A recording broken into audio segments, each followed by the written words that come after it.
안녕하십니까. 2022년 1월 13일 목요일 아주 작은 습관의 힘 네 번째 시간입니다. 오늘부터는 제가 실손 의료보험에 대한 이야기를 좀 몇 번 올려드리려고 하는데요. 오늘 그 첫 번째로는 우선 실손 의료보험에 대한 기본 이해를 좀 높이는 시간을 갖도록 하겠습니다. 자, 실손 의료보험은 어떤 보험이라고 설명드릴 수 있을까요? 실손, 실제 발생한 손해, 의료비, 바로 병원 진료비를 뜻하겠죠. 자, 근데 이 병원 진료비는 크게 두 가지 항목이 있다고 보실 수 있어요. 건강보험에서 보장하고 있는 우리가 흔히 얘기하는 의료보험 적용이 되는 의료비가 있고요. 의료보험 적용이 되지 않는 법정 의료비로 구성되어 있습니다. 자, 그렇다면 실손 의료보험은 우리가 실제 병원에 지출한 내가 부담한 실제 의료비를 보상하는 보험이다라고 설명드릴 수가 있겠네요. 자, 그러면 이 보험 같은 경우는 우리가 판매하고 있는 정액형 보험, GI 종신이라든가 360 종합건강보험 같은 경우와 비교했을 때는 어떤 차이점이 있는지에 대해서 말씀을 드려보도록 할게요. 자, 우선 기본적으로 실손의료보험 같은 경우는 중복 가입이 되지 않는 실제 발생한 손해에서만 보장을 하는 중복 가입이 되지 않는 비례보상 상품이라고 볼 수 있겠죠. 자, 그에 반해서 360 종합건강보험은 조건이 맞으면 보험금을 지급하는 정액보험 형태로서 몇 개의 회사에 가입하시더라도 중복 보장을 받으실 수가 있는 보험이라고 볼 수가 있습니다.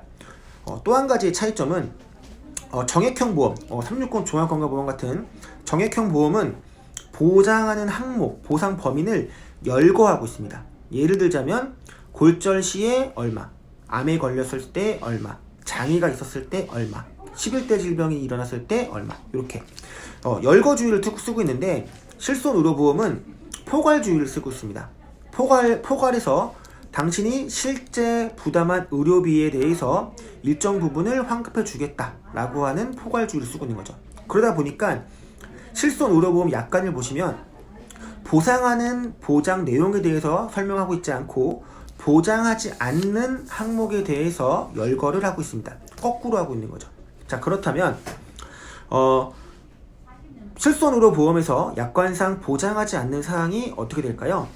굉장히 많은데 간혹 가다가 몇몇 FSR 분들께서 이 보상하지 않는 사항에 대해서 이렇게 옆에 붙여놓고 계시는 걸 많이 봤어요. 그래서 우리 여러분들도 보상하지 않는 사항에 대해서 사실 암기를 하기는 굉장히 어렵고요. 이렇게 옆에 붙여놓고 혹은 핸드폰에 꼭 다운받아 놓으시고 고객님이 질문하실 때마다 대답해 주시면 좋을 것 같은데 저는 오늘 몇 가지 특징적인 것만 말씀드려보도록 하겠습니다.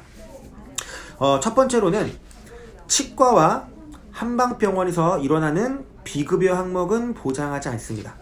자, 그런데 여기서 오해할 수 있어요. 그러면 치과랑 한방병원은 아예 안 되네? 아니죠. 급여는 보상하고 있다. 그래서 치과는 실비보험 적용이 안 됩니까? 라고 질문한다면 치과는 급여 항목은 실비에서 보장을 하고 비급여는 보장하지 않고 있다. 이렇게 대답해 주시는 게 정답이겠죠. 두 번째로 건강검진을 했을 경우에도 실비에서 적용이 되나요? 라고 질문합니다. 건강검진 항목에 대한 병원비는 실비보험에서 보장을 해주지 않고 있습니다. 그런데 건강검진을 통해서 내가 만약에 내시경 검사를 했는데 용종이 발견됐습니다. 그렇다면 건강검진 비용 전액을 실비에서 보장해주지 않지만 용종이 발견돼서 그거에 대한 진료비와 그거에 대한 수술 처치료는 보장을 해주고 있다. 이렇게 보실 수가 있고요. 그래서 건강검진 했는데 할 건데 실비에 적용이 안 됩니까? 라고 물어보신다면 건강검진 자체는 실비에 적용이 안 되십니다. 그런데 건강검진의 결과로 어떠한 치료 목적의 의료행위가 필요하다면 그 부분은 보장할 수 있다 라고 답해 주시면 좋을 것 같습니다. 또 한 가지로 실제 부담한 의료비, 실제 발생한 의료비에 대한 해석을 여러분께 잘 해주셔야 되는데 예를 들어서 자동차 사고가 났어요. 그래서 자동차 보험을 통해서 내가 실제 발생한 의료비를 자동차 보험이 대신해 준다면 내가 실제 발생한 부담은 없기 때문에 실비보험으로 적용할 수가 없다는 점 말씀드리고요. 또 한 가지 많은 직장인 분들께서는 산재보험에 가입을 하고 계시기 때문에 산업 현장에서 일어나는 산업재해 같은 경우는 산재보험에서 적용을 받을 수 있는 의료비를 제외하고 그리고 실비에서 보장해준다 라고 말씀드릴 수가 있을 것 같습니다. 또 한 가지, 이 실비보험은요 우리나라에서만 있는 특이한 보험이라고 볼 수 있어요. 그렇기 때문에 우리나라에서 나가서 해외 의료기관에서 진료를 한 경우는 보장하지 않고 있다. 거꾸로 해외에서 다쳤는데 국내에 들어와서 치료한다. 국내 기관이기 때문에 실비보험에서 보장을 해준다 라고 말씀드릴 수가 있을 것 같네요.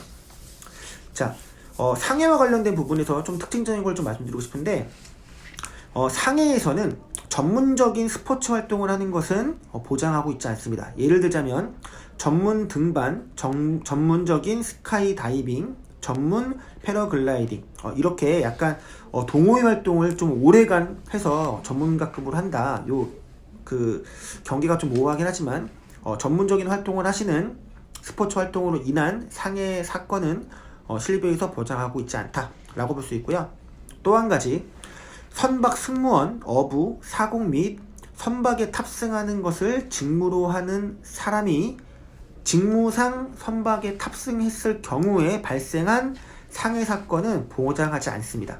네, 그래서 제가 과거에 목포해양대를 개척 활동을 한 적이 있었는데, 목포해양대의 개척 활동의 포인트는 실비보험으로 적용을 받지 못하기 때문에 입원비와 수술비 등등에 대한 부분을 생명보험의 정액보험으로 준비하셔라 라는 세일즈 컨셉을 가지고 목포해양대 개척 활동도 한 적이 있습니다.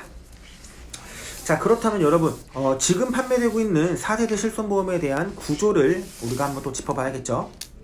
지금 현재 판매되고 있는 실비보험을 제가 간단하게 좀 정리해봤는데, 우선 상해와 질병에 대한 구분은 나누지 않고요, 급여와 비급여로 이야기해 보도록 하겠습니다. 급여 항목으로 의료비를 치료를 하셨을 경우에는 그 급여 항목의 80%를 보장을 하고 있고요, 비급여 항목은 70%를 보장하고 있습니다. 이는 3세대 실비와 비교했을 때는 약 10% 정도 다운되어 있는 점을 볼 수 있고요.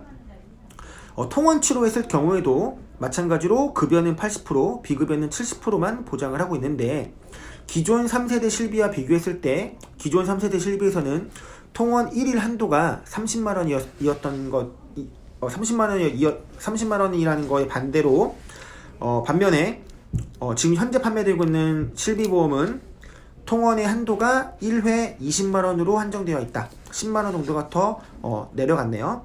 그리고 기존에는 공제 항목이 20% 혹은 의료기관별 최소 만원, 15,000원, 2만원으로 나눠져 있었다면, 이번 4세대 실비에서는 공제가 급여는 20%, 비급여는 30%이지만 최소 종합병원급에서는 2만원, 그리고 종합병원급 이하의 진료기관에서는 만원으로 축소가 되었고요. 비급여 항목은 기관을 구분하지 않고 최소 3만원의 공제를 하고 있다. 그러니까 30%를 내가 부담해야 되는데, 그 30%가 3만원보다 작다면 3만원을 내가 내야 된다 라는 뜻이 되겠습니다. 이 점이 좀 이해가 안 되시는 분은 맥캠퍼스의 4세대 실손보험과 과거 실손의료보험에 대한 변천사가 영상이 올라가져 있습니다. 맥캠퍼스를 통해서 다시 한번 확인해 보셨으면 좋겠습니다. 좀 간략하게 실손의료보험에 대해서 말씀을 드려봤는데, 조금 더 구체적이고 조금 더 합법적인 내용들을 가지고 내일 다시 찾아뵙도록 하겠습니다. 감사합니다.